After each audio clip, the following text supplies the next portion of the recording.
것이죠. 근데 이 미국의 감세한 통과 이후에요. 네. 미국 채권 시장에서 금리가 막 튀었어요. 그러니까 발작 증세가 나왔는데 이거는 무슨 연관이 있는 건가요? 결국 감세라는 건 정부의 수입이 줄어드는 거지 않습니까? 그렇죠. 그리고 더군다나 대규모 감세안이기 때문에 정부 세수가 줄어들면 정부는 그러면 앞으로 어떻게 할까? 물론 트럼프 대통령 말대로 관세로 다 커버할 수 있으면 좋은데 현재로서는 이건 변수가 많으니까 어떻게 될지 모르잖아요. 네. 그러면 현실적인 대안은 정부가 국채를 발행해서 빚을 내는 거죠. 또 국채 시장에선 이렇게 향후에 미국의 정부가 국채 발행 물량을 대규모로 증가시킬 것이다 이렇게 예상을 하는 것이고요. 그렇게 되면 공급이 크게 늘어나는 거니까 채권 가격은 하락하는 주요 요인으로 작용을 할 겁니다. 이거는 그러면 국채 가격이 하락하겠구나 이런 예측들을 하게 되는 거죠. 네네. 그러면 채권을 보유한 사람은 어떻게 하겠습니까? 채권 가격이 떨어지기 전에 지금 팔아야 팔아야 될 것 같아요. 되겠다라고 생각하고 채권을 사려는 사람은 가격이 떨어지니까 좀 이따 사야 되겠구나. 이렇게 되면서 결국엔 채권 가격 자체가 진짜로 떨어지는 거고요. 채권 가격이 떨어졌다는 거는 우리가 보통 채권의 금리를 채권의 수익률이라고 얘기하거든요. 그러니까 채권 가격의 하락폭이 금리라고 보니까 결국엔 금리가 치솟았다 이렇게 되는 것이죠. 그래서 실제로 미국 장기물 국채 금리 감세한 통과 소식에 30년물은 5.1%를 넘어섰고요. 10년물은 4.5%를 넘어서기도 했으니까 이게 2023년 10월 이후에 최고치였습니다. 제가 지금 국채 금리가 급등한 것까지는 이해가 됐거든요. 네네. 여기서 추가 질문이 있습니다. 국채 금리가 이렇게 치솟는다는 게 그럼 금융시장에서는 어떤 걸 의미하는지. 이제 미국의 국채 금리가 솟았으니까 미국으로 치면 미국 경제를 불안하게 보는 사람들이 많아졌다. 이렇게 해석하시면 제일 쉬울 것 같아요. 네네. 이자를 높게 줘야 미국이 돈을 빌릴 수 있다 이런 얘기거든요. 그렇죠. 우리가 어디 나가서 돈 빌리려고 그러는데 저한테 이자 높게 매기는 거는 너 돈 버는 것도 딱히 그다음에 갚을 수도 없을 것 같은데 이러면서 이자를 높게 부르는 거잖아요. 네. 그것도 국가도 마찬가지인 거죠. 미국이 돈 빌리려고 하는데 이자가 높아진다. 미국 경제를 불안하게 보는 사람들이 많다 이런 얘기고 얼마 전에 또 신용 등급 강등도 미국이 있었지 않습니까? 네네. 그러니까 이런 것들이 다 복합적으로 지금 작용을 하고 있다는 건데 그러면 미국을 불안하게 보는 사람이 늘어났다는 건 또 금융시장에 어떤 의미로 해석이 되냐. 이른바 달러 자산이라고 하는 것. 그러니까 실제로 달러가 직접적인 거고요. 두 번째는 우리가 달러로 바꿔서 투자하는 미국 기업들, 미국 주식. 여기에 대한 매력도가 떨어진다. 이렇게 볼 수도 있습니다. 그래서 사실 신용등급 떨어지고 나서 미국 증시는 그래도 어느 정도 버티긴 했었는데 네. 감세안이 통과되고 난 다음에 한 번 더 국채 시장이 크게 흔들리니까 미국 주식도 지금 좀 주춤거리지 않습니까? 그래서 결국엔 이런 것들이 주식시장에도 좀 반영이 되고 있다. 이렇게 그렇군요. 봐야 되는 것이고요. 네.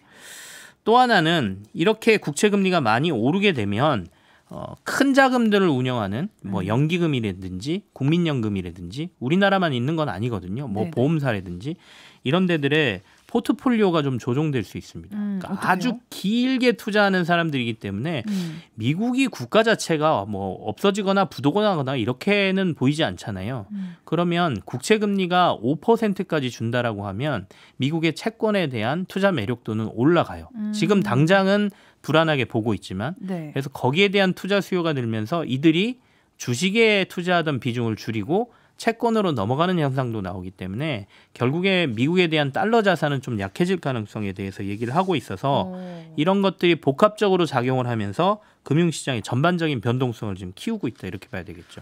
그러면요. 미국의 국고채 금리가 오르면서 은행들은 대출 금리 올리나요?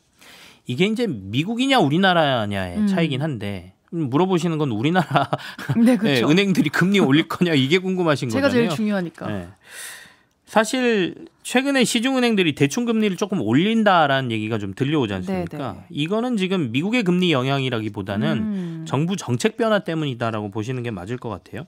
제가 지난주에 은행들이 조달 금리가 떨어지고 있어서 이달 말에 있을 한국은행이 금통위에서도 기준금리 떨어뜨릴 것 같으니까 전반적으로 금리가 떨어질 것 같습니다라는 말씀을 드렸는데 맞아요. 일주일 만에 지금 금리가 반대로 움직이고 있거든요. 근데 이 이유가 은행들이 이른바 가산금리를 지금 높이고 있기 때문이에요.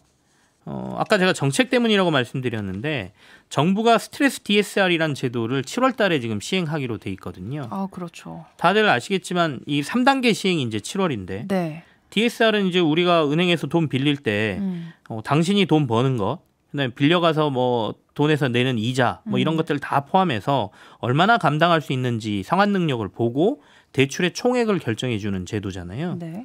근데 스트레스 DSR은 거기에다가 향후에 금리 변동성까지 더해서 뭔가 가상금리를 더 올린다는 거기 때문에 대출 총액이 줄어드는 효과가 나오거든요. 네. 그럼 7월 달 이후에 내가 대출 받으면 받을 수 있는 대출 금액이 줄겠네라는 생각 때문에 지금 막차 수요가 몰리면서 은행권에서 대출 수요가 어마어마하게 지금 늘고 있다는 거죠. 저 지금 막차 타려고 막 알아보고 있거든요.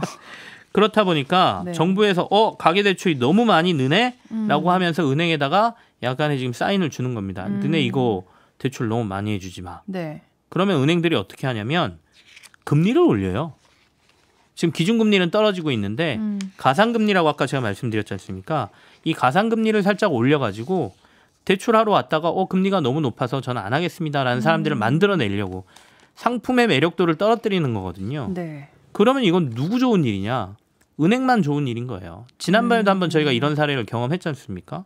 시장금리는 떨어졌는데 가상금리를 올려서 은행이 대출을 내주고 있다? 이 얘기는 은행이 금리로 버는 돈이 훨씬 늘어났다기 때문에 지금 은행 좋은 일만 벌어지고 있다고 봐야 되겠죠. 그렇겠네요.